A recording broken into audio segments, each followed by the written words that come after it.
Somos alunos do curso de Direito da Faculdade Enal e iremos apresentar um trabalho sobre a obrigação de não fazer. Vamos começar falando sobre o que é a obrigação de não fazer.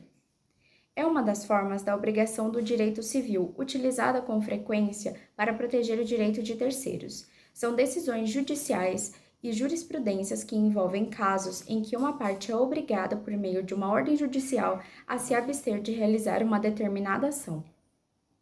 O desempenho da obrigação de não fazer é um papel muito importante na proteção dos direitos e na manutenção da ordem legal em diversas áreas do direito, como, por exemplo, o direito civil, o direito do consumidor e o direito empresarial. Todos esses previstos em seus artigos 250, 251 e parágrafo único do Código Civil de 2002. O artigo 250 diz o seguinte: extingue-se a obrigação de não fazer, desde que, sem culpa do devedor, se lhe torne impossível abster-se do ato que se obrigou a não fazer. O parágrafo 251 diz: praticado pelo devedor o ato, cuja abstenção se obriga e o credor pode exigir dele que o desfaça, sob pena de se desfazer às suas custas, ressarcindo-se o culpado pelas perdas e danos. E o parágrafo único diz: em caso de urgência, poderá o credor desfazer ou mandar desfazer, independentemente de autorização judicial, sem prejuízo do ressarcimento devido. A obrigação de não fazer é aplicada muitas vezes em situações de perturbação do sossego, onde a parte fica impedida de produzir ruídos excessivos em determinados horários, ou em um caso de uma concorrência desleal, proibindo uma empresa de usar informações confidenciais de outra empresa para benefício próprio. A forma como a obrigação de não fazer é aplicada varia de acordo com as leis de cada jurisdição e é moldada por decisões judiciais ao longo do tempo. Olá, a ação da obrigação de não fazer, esta apresentação teve como objetivo embasar uma ação de obrigação de não fazer, assim como a realização de um seminário sobre um tema relevante do componente curricular ministrado nesse semestre. Os argumentos doutrinários, que em primeiro são a autoridade da doutrina, que são argumentos embasados em renomados juristas que respaldam a tese da ação.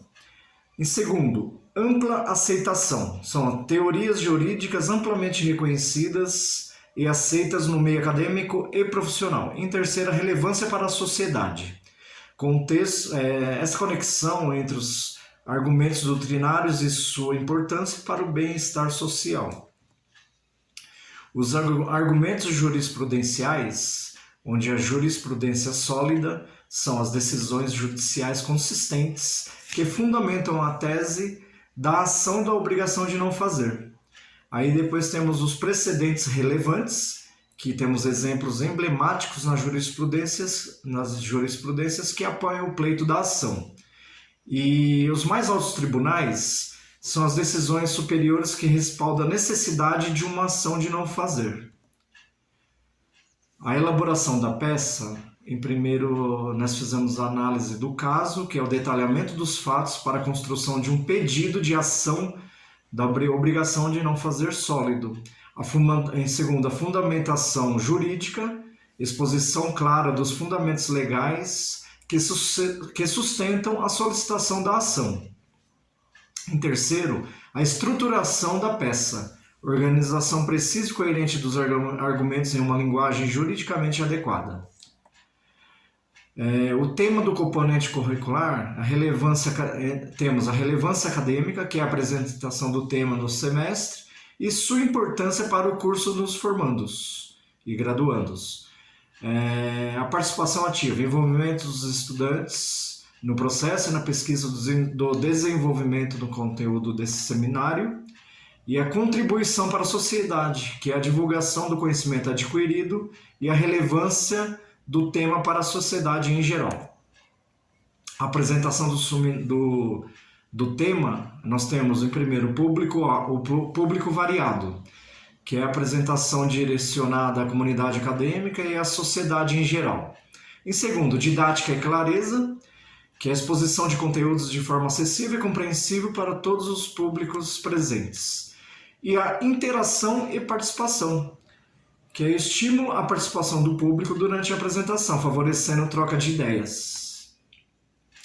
A importância desta temática, nós temos a justiça social, que é a relevância da temática abordada para a busca de uma sociedade mais justa e igualitária. A atualidade e pertinência, a relação direta entre os temas e os desafios enfrentados pela sociedade contemporânea. E a formação acadêmica, que é a contribuição para a formação integral dos estudantes e seu engajamento com questões legais. Obrigado.